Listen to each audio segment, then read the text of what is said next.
সম্প্রতি যুক্তরাষ্ট্রের ও চীনের মধ্যে জেনেভা ও লন্ডনে যে বাণিজ্য আলোচনা হয়েছে তা সাময়িক স্বস্তি দিলেও দুই দেশের মধ্যে দীর্ঘমেয়াদী সংকটের সমাধান দেয়নি। মার্কিন প্রেসিডেন্ট ডোনাল্ড ট্রাম্প এসব অস্থায়ী ব্যবস্থাকে চুক্তি হিসেবে তুলে ধরেছেন এবং দাবি করেছেন এসব চুক্তি যুক্তরাষ্ট্রের জন্য ভালো। কিন্তু চীন বিষয়টিকে একেবারেই ভিন্নভাবে দেখছে। চীনের মতে তারা বাণিজ্য সংঘাত আরও আত্মবিশ্বাস নিয়ে এবং আরও আত্মনির্ভর হয়ে পার হয়ে এসেছে। চীন মনে করছে তাদের দীর্ঘমেয়াদী পরিকল্পনা ভালো ফল দিচ্ছে। 2018 সালে চীন যুক্তরাষ্ট্রের মধ্যে এই কঠিন বাণিজ্য যুদ্ধ শুরু হয়। এরপর থেকেই চীন এমন একটি কৌশল গ্রহণ করছে যেখানে প্রতিরক্ষামূলক ও আক্রমণাত্মক দুই ধরনের পদক্ষেপ একত্রে রয়েছে। আত্মরক্ষার কৌশল হিসেবে চীন তাদের বাণিজ্য প্রবাহের পথ ঘুরিয়ে দিয়েছে, ডলারের ওপর নির্ভরশীল বৈশ্বিক অর্থব্যবস্থার বিকল্প খুঁজেছে এবং নিজেদের প্রযুক্তিতে বিনিয়োগ অনেক গুণ বাড়িয়েছে। চীন অভ্যন্তরীণ বাজারে ভোগ বাড়াতে চেয়েছে। এটি তারা শুধু ভোক্তা প্রবণতা বাড়ানোর জন্য করেনি, বরং কৃত্রিম বুদ্ধিমত্তা বা গ্রিন টেকের মতো কৌশলগত খাতে চাহিদা বাড়ানোর জন্যও করেছে। আক্রমণাত্মক কৌশল হিসেবে চীন রপ্তানি নিয়ন্ত্রণ কঠোর করেছে এবং প্রতিপক্ষের ওপর দ্রুত ও সুচিন্তিতভাবে জবাব দেওয়ার সক্ষমতা দেখিয়েছে। ট্রাম্পের দ্বিতীয় দফার প্রশাসন যখন নতুন করে শুল্ক আরোপের হুমকি দেয় বা তা কার্যকর করে, চীন তখন সঙ্গে সঙ্গে প্রতিক্রিয়া দেখিয়েছেন, কঠিন অবস্থান নিয়েছেন এবং কখনোই ভয় পায়নি। চীন শুধু প্রতিক্রিয়া দেখাচ্ছে না, বরং এই পুরো বাণিজ্য সংঘাতকে নিজেদের শর্তে পুনরায় সংজ্ঞায়িত করছে।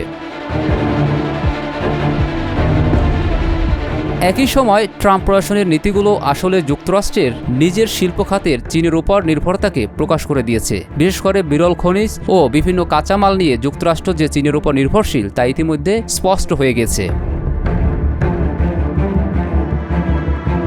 ট্রাম্পের শুল্ক আরোপের ফলে যুক্তরাষ্ট্রের উৎপাদকেরা বিপাকে পড়েছেন এবং অতিরিক্ত দামে তারা এসব উপকরণ কিনতে বাধ্য হচ্ছেন। এবছরের এপ্রিলের শুরুতে চীন যখন বিরল খনিজের রপ্তানি নিয়ন্ত্রণ শুরু করল, তখন তারা সহজে বুঝতে পারল এটি যুক্তরাষ্ট্রের ব্যবসায়িক প্রতিষ্ঠানে চাপ সৃষ্টি করার এক কার্যকর হাতিয়ার। ট্রাম্পের এই অনিয়মিত ও নাটকীয় শুল্ক নীতি চীনের কমিউনিস্ট পার্টির জন্য এক ধরনের প্রচারণামূলক জয় এনে দিয়েছে। যদিও চীনের জনগণের কাছে ট্রাম্পকে প্রতিহত করা ততটা জনপ্রিয় কিছু নয়, তবুও এ যুদ্ধ তাদের একটি কৌশলগত সুবিধা দিয়েছে। চীন মনে করে যুক্তরাষ্ট্রের দীর্ঘদিনের চেষ্টার ফল হিসেবে যুক্তরাষ্ট্র ও চীনের মধ্যে যে অর্থনৈতিক সংযোগ তৈরি হয়েছিল তা ট্রাম্প প্রশাসন যে কোনো মূল্যে বিচ্ছিন্ন করতে চায় এবং এর মাধ্যমে ট্রাম্প চীনের উত্থান ঠেকিয়ে দিতে চায়। চীন চায় না তাদের সঙ্গে যুক্তরাষ্ট্রের বাণিজ্য যুদ্ধ হোক, চীন চায় না তাদের অর্থনৈতিক বিচ্ছিন্নতা হোক, কিন্তু চীন মনে করে চীন যদি বিচ্ছিন্ন হতে বাধ্য হয় তাহলে তারা সে বিচ্ছিন্নতাও মেনে নিতে পারবে, কিন্তু যুক্তরাষ্ট্রের সামনে মাথা নত করবে না। চীন মনে করে ট্রাম্প যে বাণিজ্য যুদ্ধ শুরু করেছেন সেই যুদ্ধে যুক্তরাষ্ট্র হেরে যাবে। এ কারণেই চীনা নেতৃত্ব ব্যবসায়ী উদ্যোক্তারা আত্মনির্ভরতা তৈরির দিকে মনোযোগ দিয়েছেন। এক্ষেত্রে সবচেয়ে গুরুত্বপূর্ণ হল যুক্তরাষ্ট্রের বাজার ও প্রযুক্তির উপর নির্ভরতা কমানো।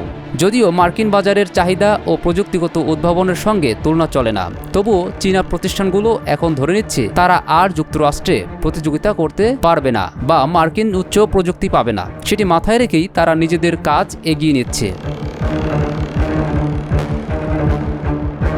চীনের প্রযুক্তি কোম্পানি হুয়াওয়ের ওপর মার্কিন নিষেধাজ্ঞার পর দুর্দান্তভাবে কোম্পানিটি ঘুরে দাঁড়ানোর এর একটি বড় উদাহরণ। এখন টিকটকের মালিক প্রতিষ্ঠান বাইটড্যান্সও একই ধরনের চাপের মুখে রয়েছে। ট্রাম্প চান এটি মার্কিনদের কাছে বিক্রি করে দেওয়া হোক। 2018 সালে ট্রাম্প যখন চীনের সঙ্গে বাণিজ্য যুদ্ধ শুরু করেন, তখন থেকেই চীন সিদ্ধান্ত নেয় তারা নিজেদের প্রযুক্তি নিজে তৈরি করবে। এখনও সেই চেষ্টা পুরোপুরি সফল হয়নি, তবে যুক্তরাষ্ট্র যখন চীনকে চেপে ধরছে তখন চীনের সামনে এই প্রযুক্তি উন্নয়নের চেষ্টা ছাড়া আর কোনো সহজ পথ খোলা নেই।